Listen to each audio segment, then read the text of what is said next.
February 18, 1943. 23,000 feet above the northern Burma frontier, the air vibrated with a low metallic hum that pulsed through the cockpit of First Lieutenant Robert Hayes's P-40 Warhawk. Thin morning sunlight cut through scattered cirrus, turning every rivet on the wings into a sharp glint. Frost crept along the edges of his oxygen mask.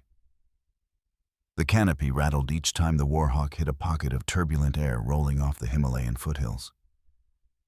Hayes tightened his grip on the control stick. His engine's deep growl echoed through the steel frame, steady and powerful. Below him, almost hidden by drifting cloud, a formation of Japanese Nakajima Ki-43 Oscars moved in a clean, disciplined line. Their wings caught the sun like polished blades.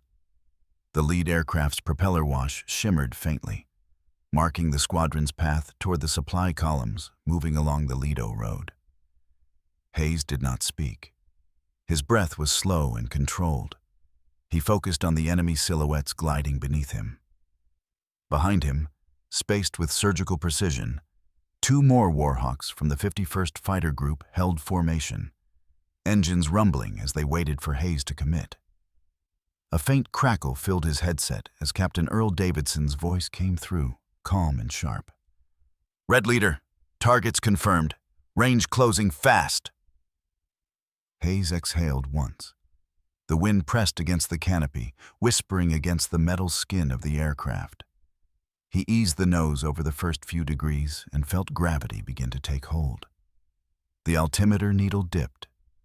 The engine tone shifted from a measured hum to a rising, throaty roar. The dive was beginning. The Warhawk pushed downward, weight surging into Hayes's chest. The wings began to tremble as he passed into denser air. He kept his eyes locked on the Japanese formation, which grew larger with every heartbeat. A plume of sunlight rippled across the Warhawk's olive-drab paint as speed built. The needle swept past 320 mph, then 340. The plane felt alive, straining forward with a force no Japanese fighter could safely match. Far below, one Oscar pilot finally caught the glint of descending steel. The Japanese formation shifted slightly, wings tilting, but there was no time for a coordinated reaction.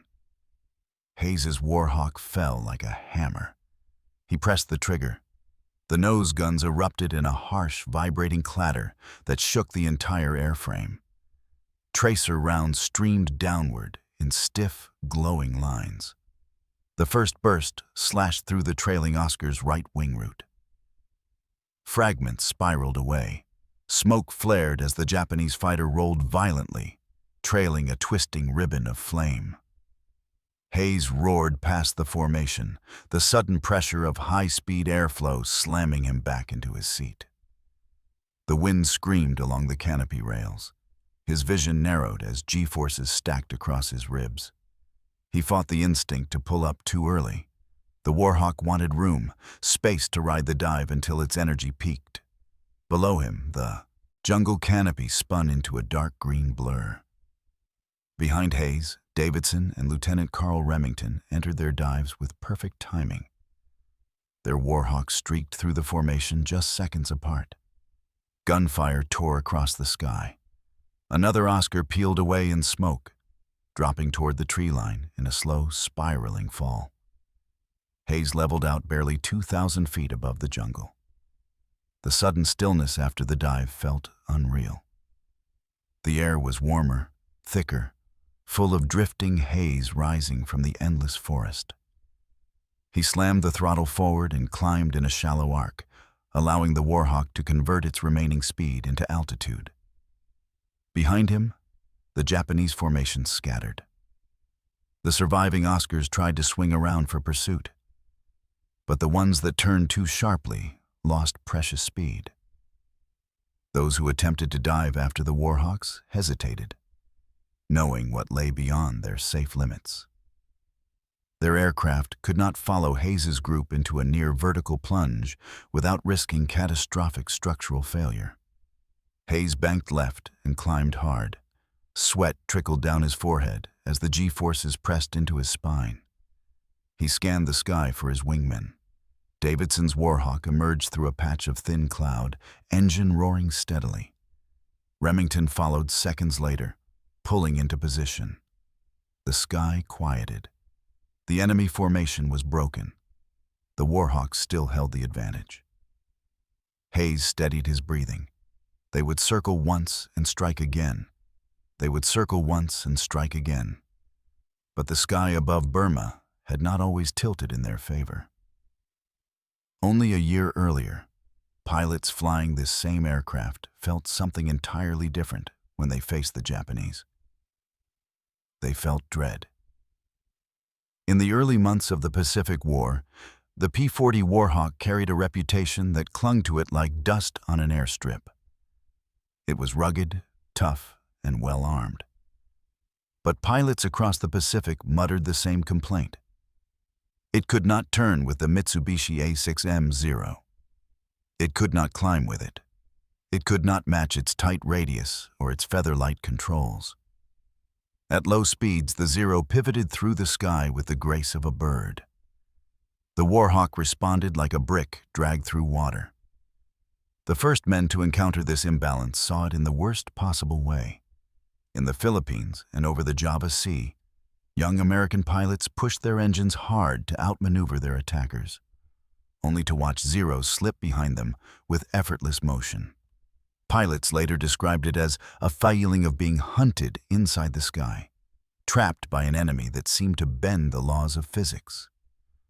Many never returned, but scattered through these early losses was a group of men whose experience diverged sharply from the rest. They were the American volunteer group, the Flying Tigers, stationed in China under the command of Claire Chennault. They flew the same P-40 that everyone else flew. They faced the same Japanese fighters. Yet their results were entirely different.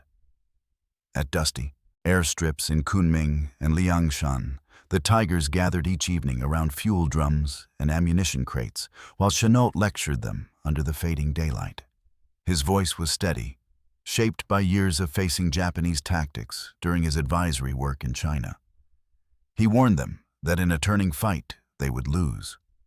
In a climbing fight, they would lose. If they fought the Japanese the way they had trained in the States, they would vanish from the sky. So they adapted. Chennault drilled one message into them until it became instinct.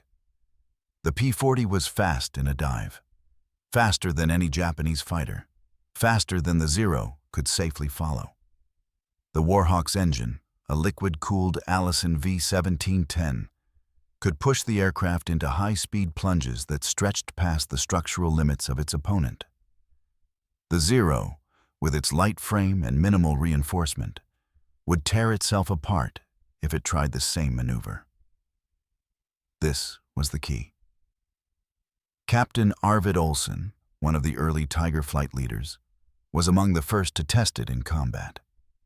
He described rolling into a steep descent from above a group of enemy fighters, feeling the P-40 surge as gravity carried it downward. The Japanese pilots, surprised by the sudden attack, scattered.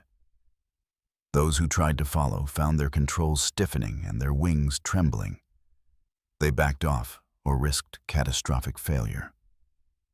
Olsen pulled out deep below them, safe, alive, and armed with a new understanding.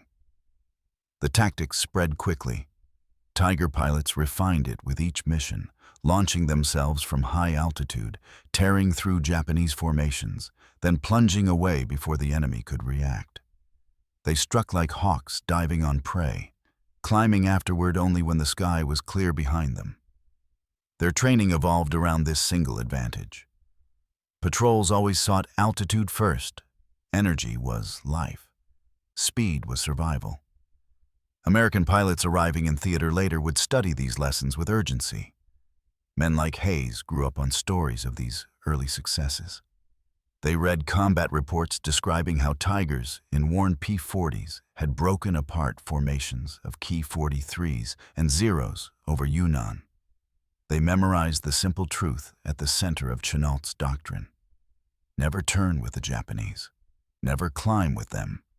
Attack from above with all the speed the aircraft could generate, then escape in a near vertical plunge. The resentment that once surrounded the P-40 began to fade. Pilots who had initially scoffed at its weight and stiffness found themselves surviving engagements that should have been fatal. They realized that their aircraft was not inferior. It was simply a different kind of weapon. It demanded discipline, planning, and altitude. Handled correctly, it hit like a descending avalanche. But learning this did not erase the danger. The early experiments with dive attacks were brutal. Many pilots misjudged their angles. Some pulled out too late. A few pushed their aircraft beyond safe limits. The Warhawk was strong, but even it had boundaries. Men returned from missions with cracked ribs from the G-forces. Others climbed out of their cockpits, shaking so hard they could barely stand. Still, the tactic worked. Day after day, mission after mission, the results grew undeniable. Japanese pilots who once mocked the Warhawk for its sluggish turns began to fear the sudden glint of an American fighter high above them. They watched P-40s roll over into terrifying descents, guns blazing, and realized they could not follow without risking their own destruction. The balance of fear shifted. By 1943, when Hayes gripped his control stick over Burma and drove his Warhawk into its first attack of the day, he did so with the confidence of a pilot who understood exactly what he carried into battle. The aircraft was not graceful. It was not delicate. It was a weapon built for speed, strength, and violent downward momentum. And in the Pacific sky, that was enough to shatter entire formations. It was enough to shatter entire formations. And nowhere was this transformation clearer than in the training grounds of the Flying Tigers. Long before Hayes climbed into his cockpit over Burma, another generation of P-40 pilots had spent countless hours carving new instincts into their muscles and minds in the rugged hills of western China. Their work would shape every Warhawk squadron that followed. Morning drills began before sunrise. The airstrips at Kunming and Hengyang lay quiet under a pale blue dawn as ground crews fueled the Warhawks and checked every bolt and access panel. Frost clung to the wings during winter months. Mud coated the tires in summer rains. Pilots arrived half awake, helmets dangling from their hands, flight suits unzipped at the neck. They moved with the weary calm of men who understood the stakes of the day ahead. Chenault watched from the edge of the ramp as engines fired one by one. The deep rumble of Allison engines rolled across the field. Warhawks taxied out in pairs, each pilot carrying a notebook filled with the latest tactical refinements. Before they became hunters, they had to learn to think like hawks. Altitude was their first obsession. Every training sortie began with a long, patient climb into the thin air above the Yunnan Plateau. At 15,000 feet, the engines strained. At 20,000, the canopies iced on the edges. The ground fell away until even the mountains looked small. Only then, when they held the advantage, did the real training begin. Flight leaders demonstrated the attack pattern again and again. They arranged mock formations, spaced at precise intervals, then rolled their Warhawks into steep descents. Pilots felt the sudden pull of gravity, the tightening straps, the roar of wind over the fuselage. They practiced holding their fire until the last possible moment, releasing short, sharp bursts, then pulling away with discipline. The goal was clarity. Strike once, escape cleanly, reposition above the enemy before he knew where the attack came from. Radio discipline grew equally rigorous. Chenault demanded clear calls, simple words, no wasted breath. A typical ambush began with a single report from the highest flight. Bandits sighted at 3 o'clock low. The second element tightened formation. The leader issued the command, slash attack, then silence. The descent required total focus. Conversation meant distraction, and distraction meant death. The men grew accustomed to the physics of the dive. Their ribs ached from the pressure. Their legs trembled after high-speed pullouts. Some vomited into paper bags after early attempts. Yet each flight hardened them a little more. They learned to trust the Warhawk. They learned how far they could push it without cracking a wing spar or losing control. The aircraft, once dismissed as clumsy, became an extension of their instincts. The Tigers also studied the Japanese fighter designs with obsessive detail. They knew the P-40 Oscar could roll quickly, but lost stability at high speed. They knew the Zero's ailerons stiffened above 300 miles per hour. They knew Japanese pilots often tried to bait opponents into slow-speed turning fights. Chenault carved these facts into every lecture. He wanted his men to understand not just how to fly their own aircraft, but how their enemy thought. Pilots like Charles Older, Gregory Boyington, and Robert Neal refined the boom and zoom attack until it became a signature. They practiced approaching from the blind arc above and behind. They learned to time their dives to hit the center of a formation, scattering the enemy and forcing them to react individually. Once the Japanese broke formation, the Tigers controlled the sky. Every mission built confidence. Reports came back describing ambushes that tore through enemy groups like claws through paper. Pilots returned from sorties with bullet holes in their wings, oil streaks on the fuselage, and grins that masked the exhaustion in their eyes.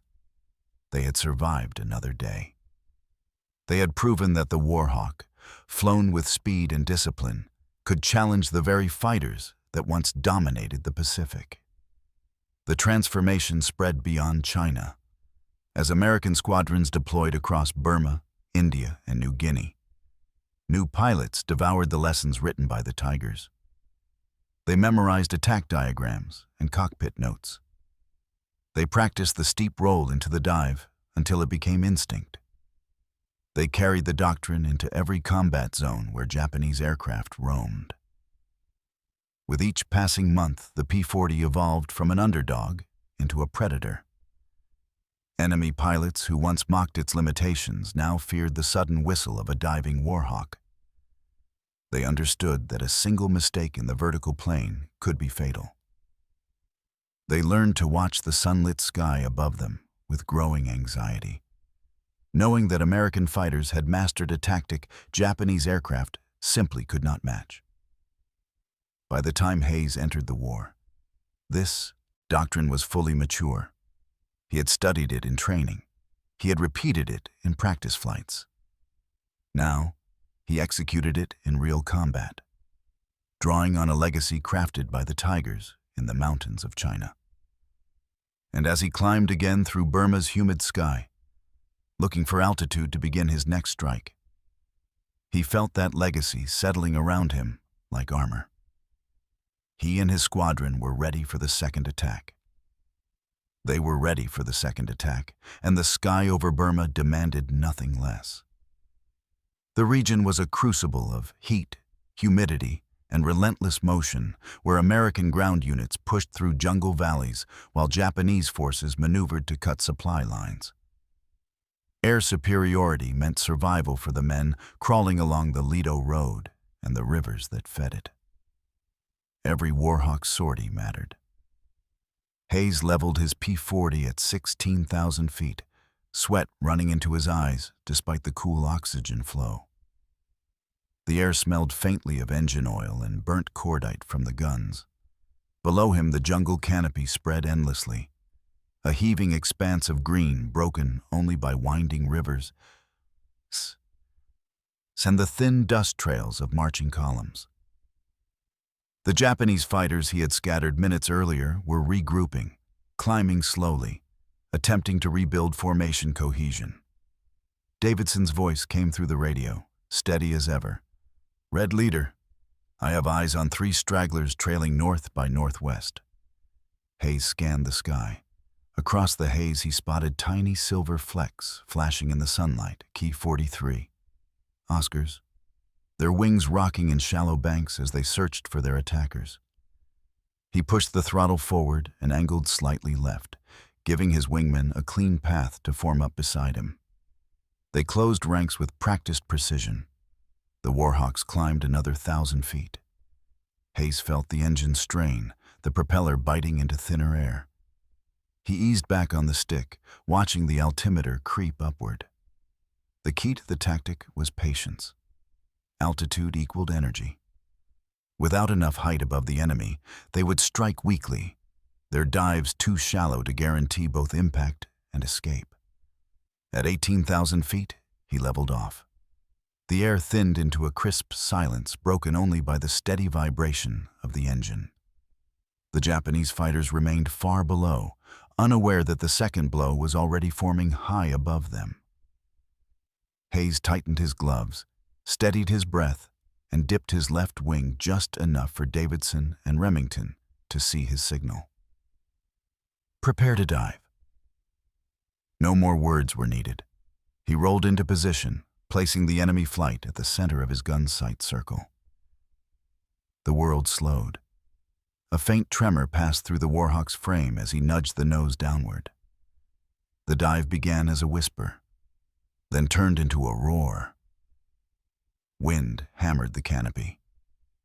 The airframe shuddered as the aircraft accelerated through 300 miles per hour, then 320, then past 350. The jungle rose sharply in his vision. Gravity pressed into his chest like a weight. The Japanese fighters, tiny specks seconds before, now swelled into sharp silhouettes. Hayes fired. The nose gun spat a furious burst that flashed against the sky.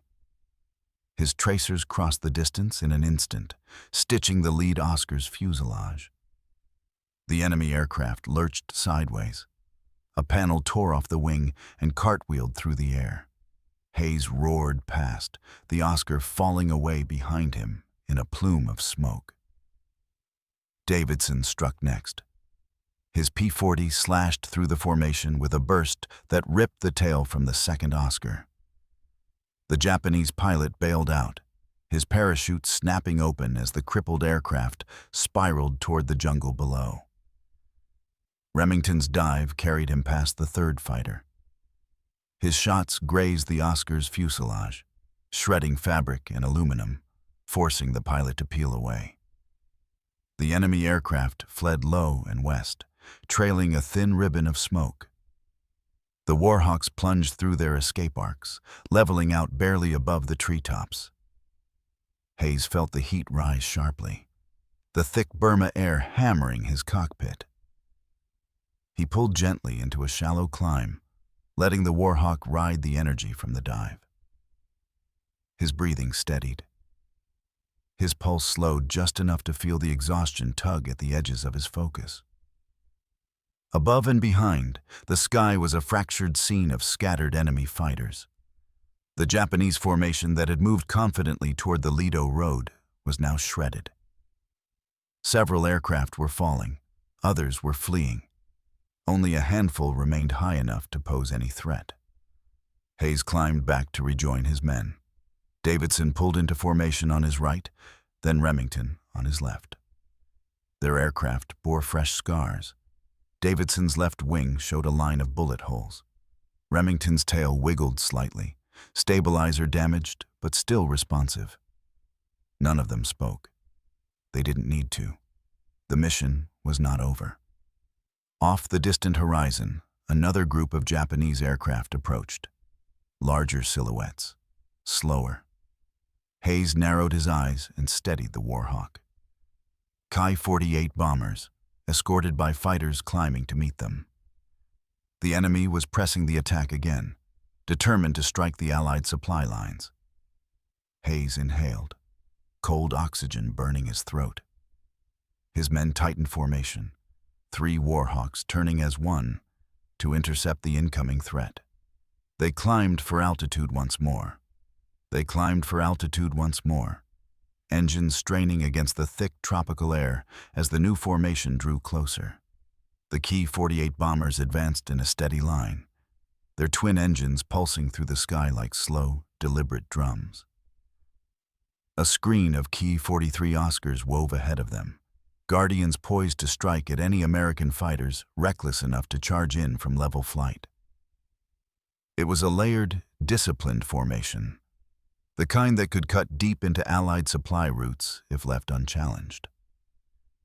Hayes wiped sweat from his brow and checked his altitude. 19,000 feet, still rising. The sunlight sharpened into a harsh, white glare as they broke above a thin cloud shelf. Below them, the bombers cast dark shadows on the mist, long black silhouettes crawling across a pale sheet of vapor. Davidson's voice came across the radio, low and steady. Escorts breaking off.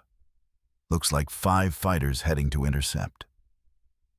Hayes saw them, tiny glints moving upward, weaving with quick, agile motions as they raced toward the Warhawks.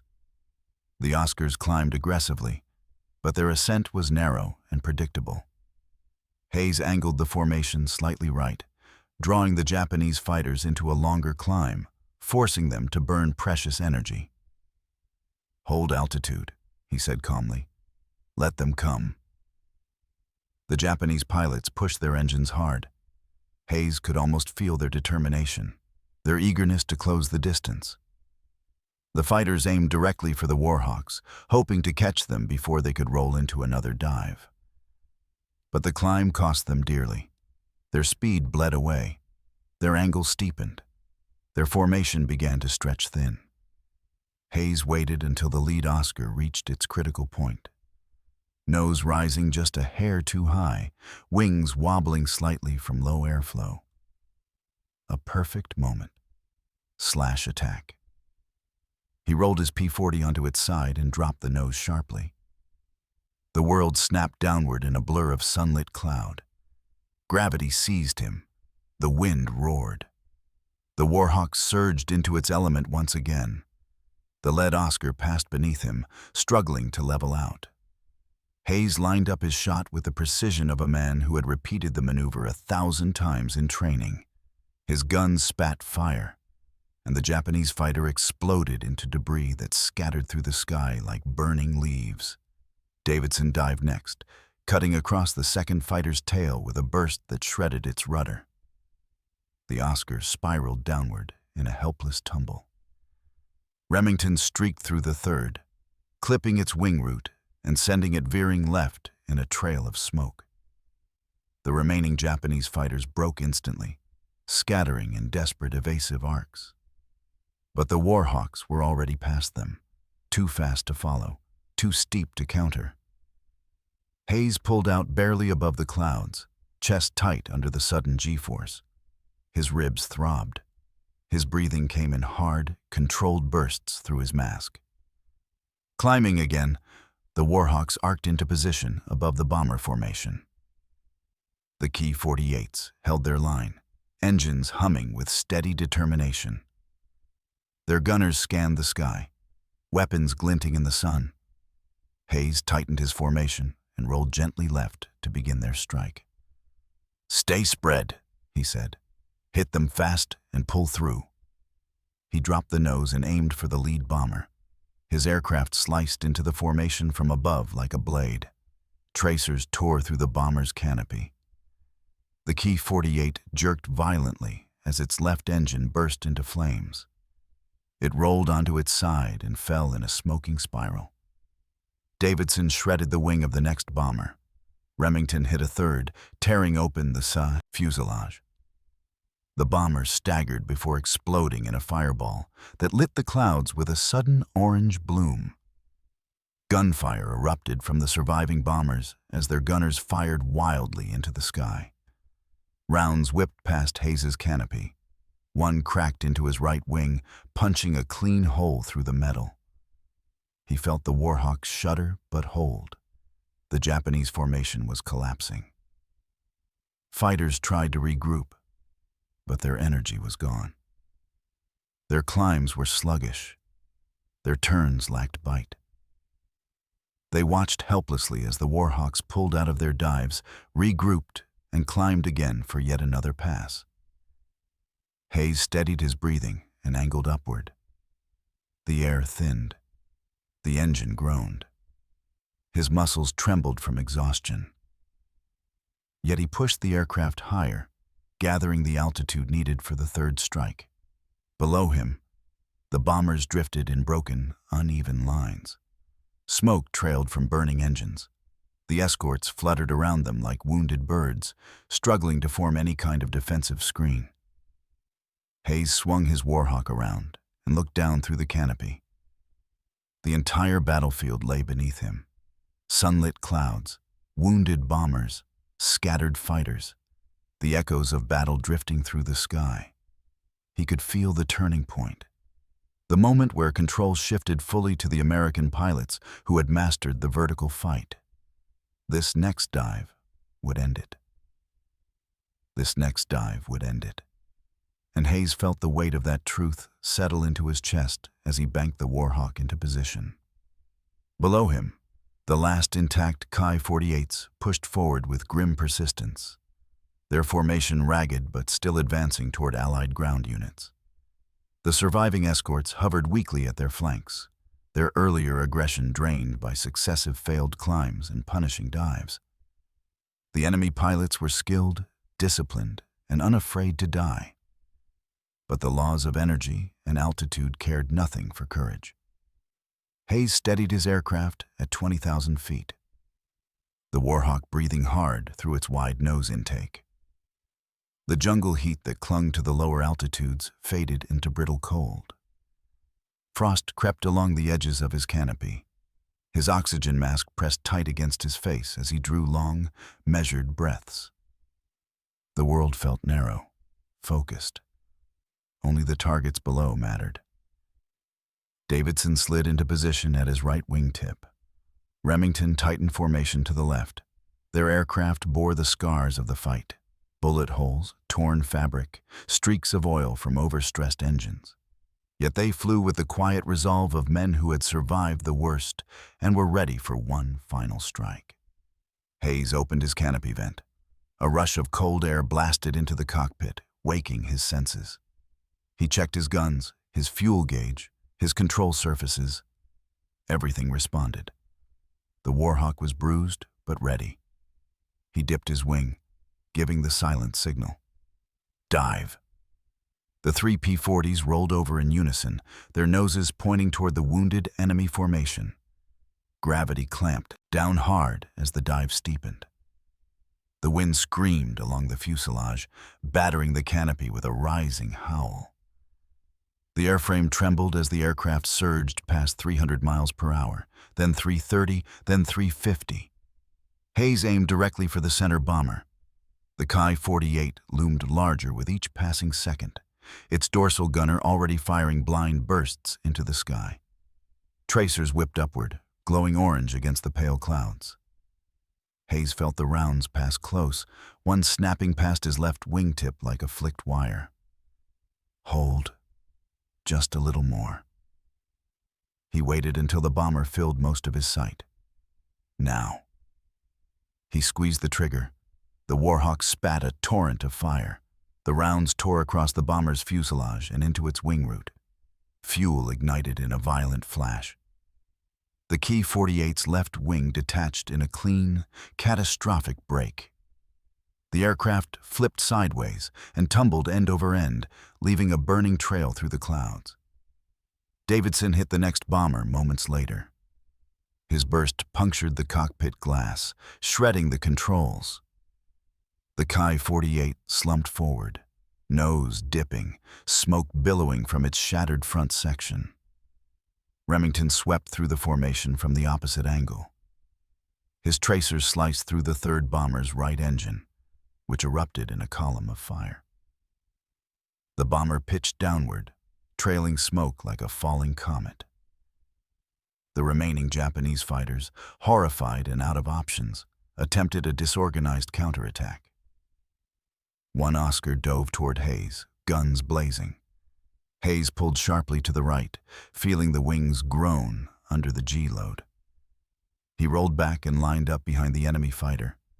The Oscar turned hard, trying to drag him into a tight circle. Hayes didn't follow. He stayed high, patient, predictable. The enemy pilot stalled his aircraft in desperation, wings shuddering as it broke into a spin. Another Oscar streaked past Davidson's canopy, firing wildly. Remington caught it in a crossing burst, punching holes through the fuselage until the aircraft broke apart in a scatter of debris. Below them, the bomber formation no longer existed. Only fragments of metal and drifting smoke marked the path they had once flown. Hayes eased the Warhawk into a wide, stabilizing climb.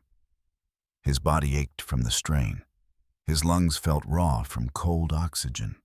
He glanced at his wingmen. Davidson gave a tired wave. Remington managed a brief nod. They were exhausted, but alive. The Japanese fighters that remained fled toward the horizon, engines straining, wings wobbling as they descended into lower air. None attempted a final stand. They had seen enough. Hayes switched frequencies to contact the Allied ground units. Through static and faint crackle, a grateful voice responded, confirming that the threat to the supply line had been neutralized. He let out a long breath.